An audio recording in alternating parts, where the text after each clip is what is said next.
Although I had a 30-year marketing career in corporate America, I never took the customer for granted, nor did I stop listening to the customer. And just in the past few weeks with Cracker Barrel and Disney, we see that corporate arrogance still persists, and some companies have to learn the hard way.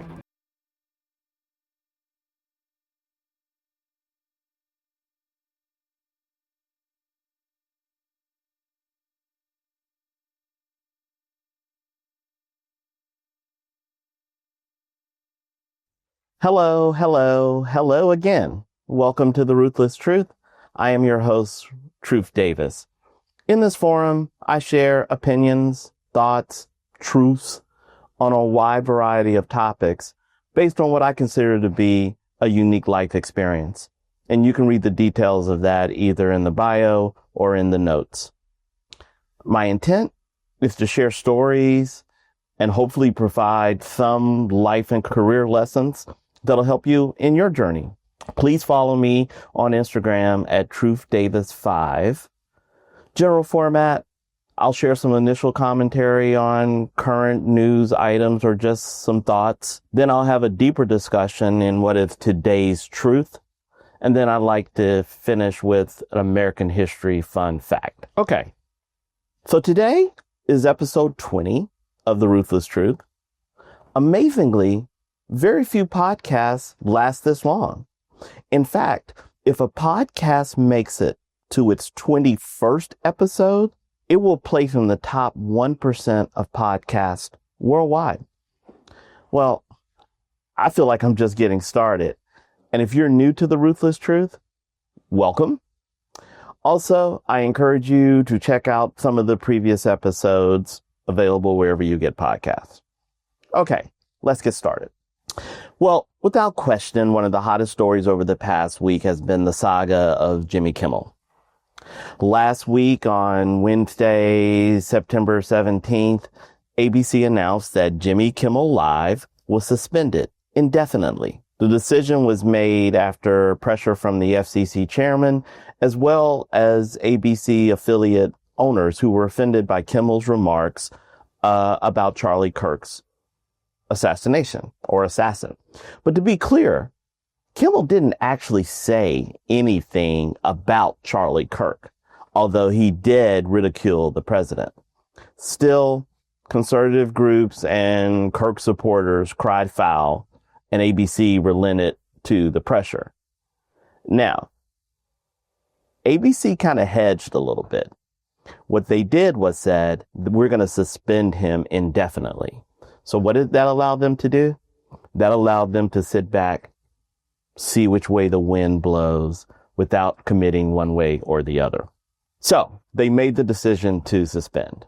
But however, after facing significant backlash, massive cancellation of Disney streaming services, a falling stock price, and threats of boycott for Disney theme parks, on Monday, September 22nd, Disney announced they were ending the suspension and Jimmy Kimmel will return to the air on Tuesday, September 23rd. Net, Jimmy was off the air for 4 nights, less than a week. Here was Disney's statement when they announced the reinstatement. Last Wednesday, we made the decision to suspend production on the show to avoid further inflaming a tense situation at an emotional moment in our country. It is a decision we made because we felt some of the comments were ill-timed and thus insensitive. We have spent the last days having thoughtful conversations with Jimmy, and after those conversations, we reached the decision to return the show on Tuesday. Okay.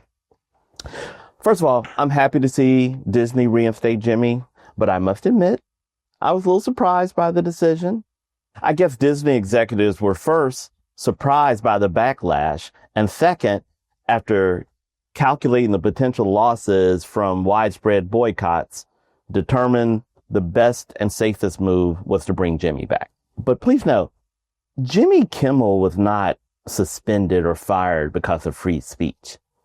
As I repeatedly remind my audience, if you're looking for the reason for any major decision, or action in this country, you will seldom go wrong by guessing money. I assure you, if Jimmy Kimmel's show was delivering huge profits to ABC, Disney and ABC would have resisted the outrage and pressure and instead stood on principle, supporting Jimmy and keeping the show on air. But alas, that was not the case. Jimmy Kimmel, like all other late night shows, had been in a steady decline for years. A decline in ratings, advertising revenue, and to some degree, relevance. Advertising data company Guideline reported that late night shows on the major networks saw their ad revenue decline from $439 million in 2018 to just $220 million last year. And yet, the late night hosts, Fallon, Kimmel, and Colbert, still receive huge salaries. So the model's been broken for a little while. And if not for the negative backlash and calls for boycotts, Disney wouldn't really be that upset if the Jimmy Kimmel show went away. It would actually be a financial win. You know, historically, the late night shows attracted a younger majority male audience. David Letterman was seen as edgy and unpredictable and soon developed a cult following, particularly among college students. The show was quirky, sometimes sophomoric, fueled by the acerbic style of David Letterman. However, today, as reported by the New York Times, the primary functions of the late night shows have been redistributed to other media. If you want punchlines about the news, you can scroll through X. If you want to hear an actor talk about his latest movie, you can listen to a podcast.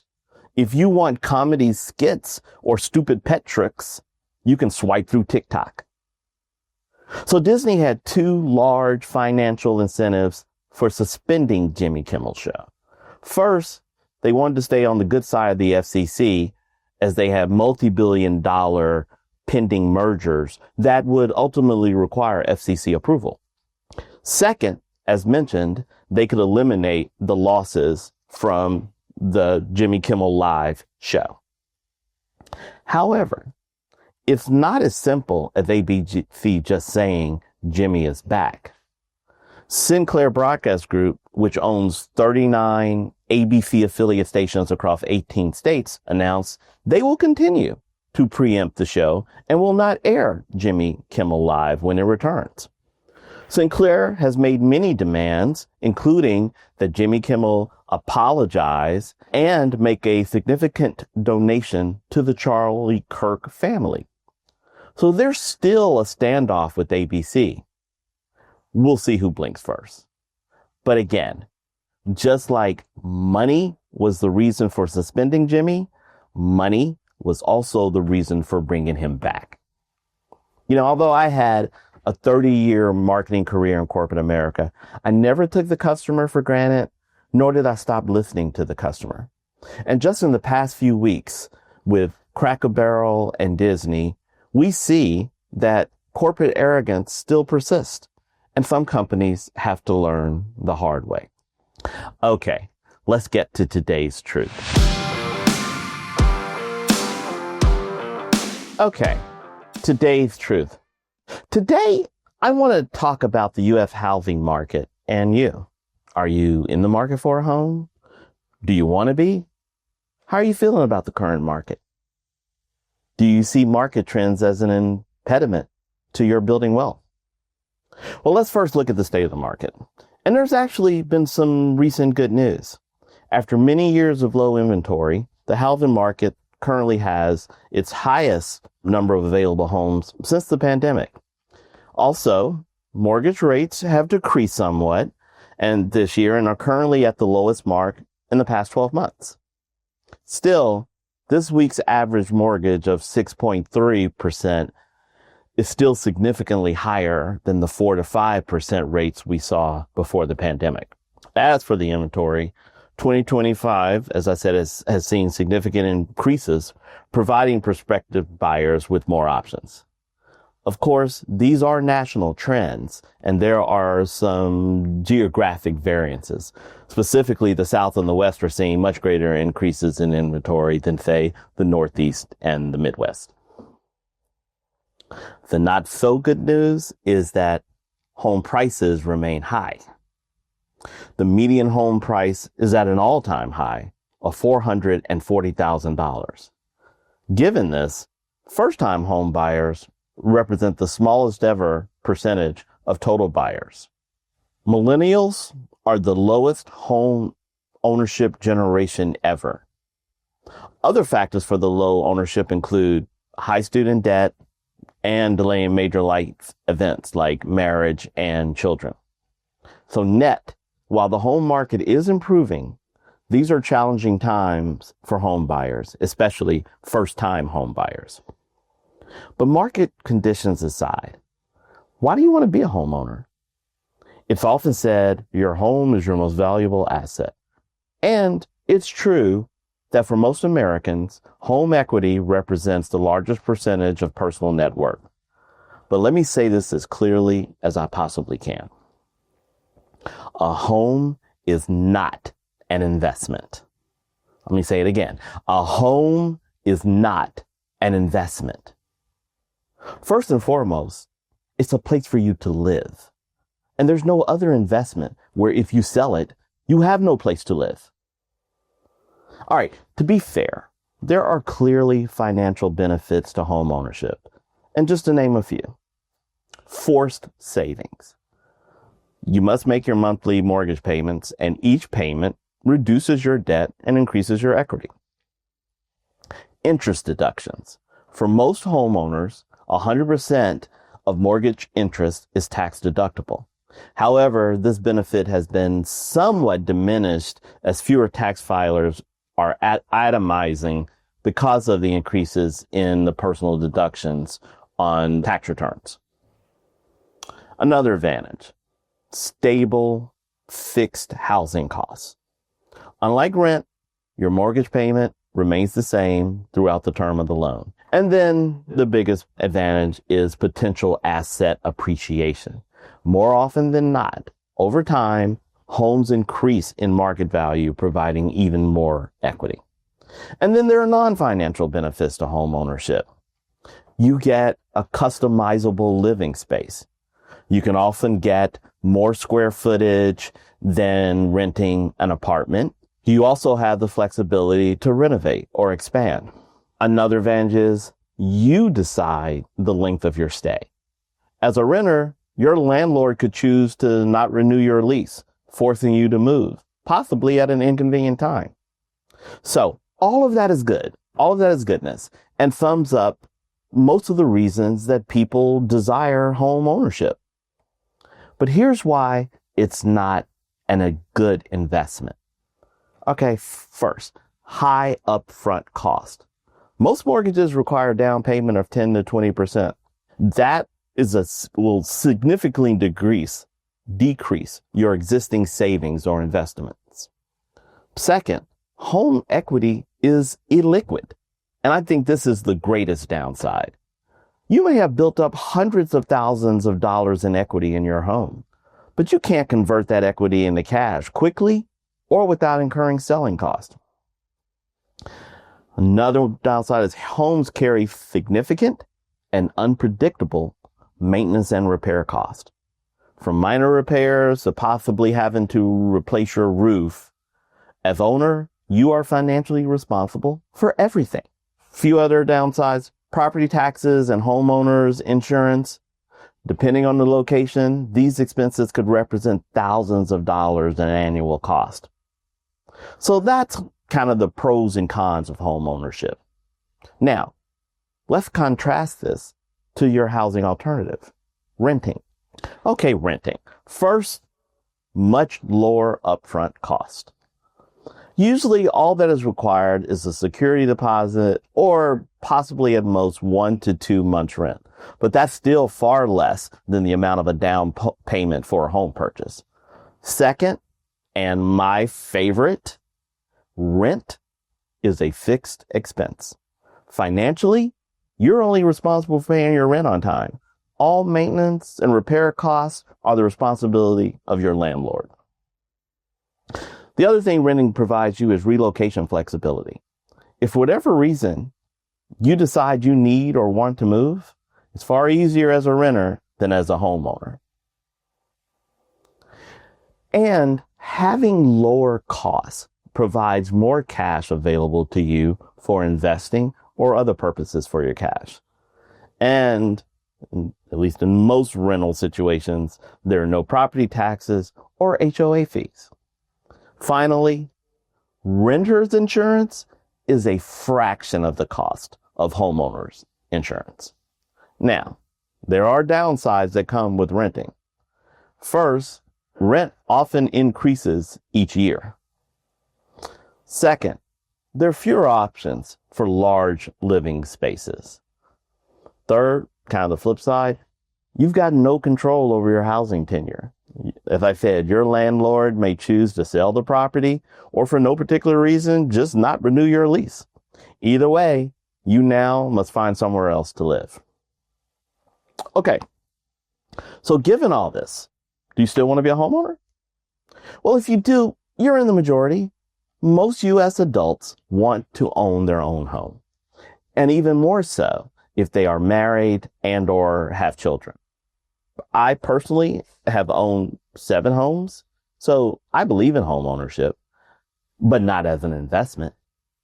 I like large living spaces, and it's just easier to find that in home purchases. And that said, in 3 of the 8 states where I have resided, I only rented, specifically when I lived in Ohio, New Jersey, and Virginia. Because I wasn't confident that I was going to be in these locations for a long period of time, and I wanted to maintain my moving flexibility. Only you know what is the best option for you. There are many reasons to be a homeowner, and arguably just as many reasons for choosing to rent. So, a few summary points. Investment should not be one of the reasons to buy. In addition to the reasons I've already listed, there's one additional reason. You're going to always need a place to live, okay? And an additional point or caveat about ownership.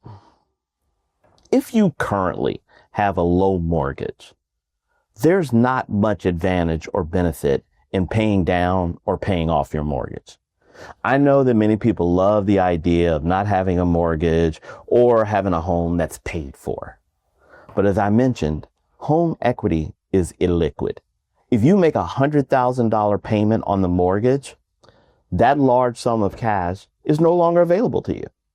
And if you have a 4% loan rate, you just gave up a lot of cash to save 4% on debt.